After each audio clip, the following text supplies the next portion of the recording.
नमस्कार, मी मनोहर विश्वनाथ चव्हाण, करोडी, तालुका छत्रपती संभाजीनगर, जिल्हा पण आमचा छत्रपती संभाजीनगर आहे.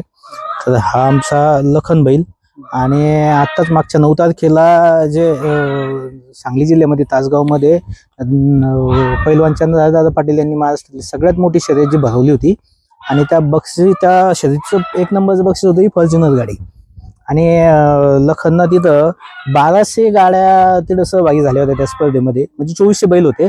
त्या 2400 बैलामध्ये पळवून आणि तो पहिली डे नाईट ती स्पर्धा होती. त्या डे नाईट स्पर्धेत रात्री 11:30 वाजता पळून आणि 1 नंबरचा मान सुट्टा निकाल घेऊन निर्विवाद असं घेऊन 1 नंबरचा निकाल घेतला आणि फॉर्च्युनर गाडी जिंकली. असा हा छत्रपती संभाजीनगरचा लाडका लखन आहे. आता आम्ही 2.5 वर्षापूर्वी हा बैल विकत घेतला होता. 12.5 लाख रुपयामध्ये विकत घेतलेला आहे आणि त्याच्यानंतर जवळपास 150च्या पेक्षा जास्त त्या बैलांनी शर्यती जिंकलेल्या आहे.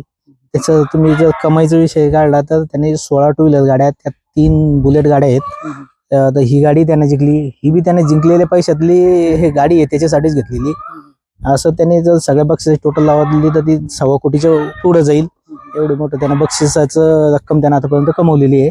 आणि हे कमवलेली रक्कम जर तुम्ही म्हणणार असाल तर ही त्याच्यावरती आम्ही बाकीच्या गोष्टीवरती आम्ही ती खर्चपाणी पण केलेली आहे. त्याच्यात हा विषय विचारत होते तर त्यांना एक तगडा, मी जसं तुम्हाला म्हणलं की एखाद्या हिंदकेसरी पैलवानाला ज्या लेवलचा आहार दिला जातो तसा त्याला आहार दिला जातो. त्याचा आज तो गिर गाईचं रोजचं 5-5 लिटर 2 टायमाचं असं 10 लिटर दूध पितो. त्याला गाईचं आम्ही तूप वगैरे काजू बदामाचा असं 1-1.5 किलो पूर्ण एक खुराक तयार करून त्याला तो दिले जातो खायला. याच्या व्यतिरिक्त त्याचं जे काही नॅचरल खाद्य आहे, कडबा, चारा, गवत, हे पण आम्ही त्याला देतो. त्यांचं काय असतं माहितीये का, पहिली गोष्ट हा बैल पूर्ण महाराष्ट्रामध्ये गाडीमध्ये फिरतो. तर हा गाडीत फिरून दमतो, थकतो पण. म्हणजे 400-500 किलोमीटरचा एक 1 साइड रन असतो. मग त्यावेळेस त्याला आम्ही योग्य प्रकारचं त्याला आराम देणं पण गरजेचं असतं. त्याच्यानंतर 4-5 दिवसानंतर एखाद्या ठिकाणी त्याला प्रॅक्टिस म्हणून पळवणं पण गरजेचं असतं. आणि त्याच्यानंतर मग या आठवड्यामध्ये एखाद्या शर्यतीमध्ये पण त्याला पळवलं जातं. या सगळ्या गोष्टीचा त्याचे ते हे घेऊन आम्ही त्यांना तसं प्रॅक्टिस पण देतो, त्यांना खाणं पिणं पण देतो आणि मग त्याला शर्यतीमध्ये पण उतरवतो. तर काय आहे, आतापर्यंत मी तुम्हाला जसं बोललो की मी जवळपास 30-35 बैल विकत घेतले. 1 लाख, 2 लाख, 4 लाख, 5 लाख, 8 लाख, 12 लाखापर्यंत, 12.5 लाखापर्यंत बैल विकत घेतले.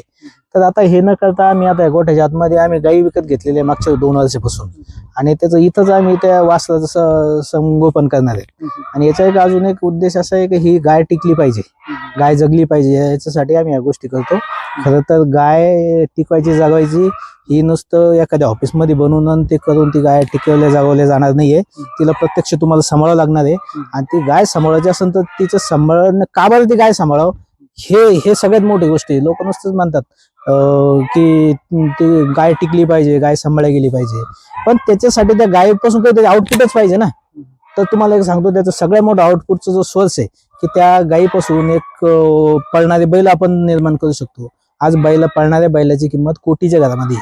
मी तुम्हाला सांगतो, आज त्याला कोणी मागायची हिंमत करत नाही बैलाला, पण याची 1.5 कोटी रुपयापेक्षा जास्त त्याची आजची मार्केट व्हॅल्यू आहे त्या बैलाची.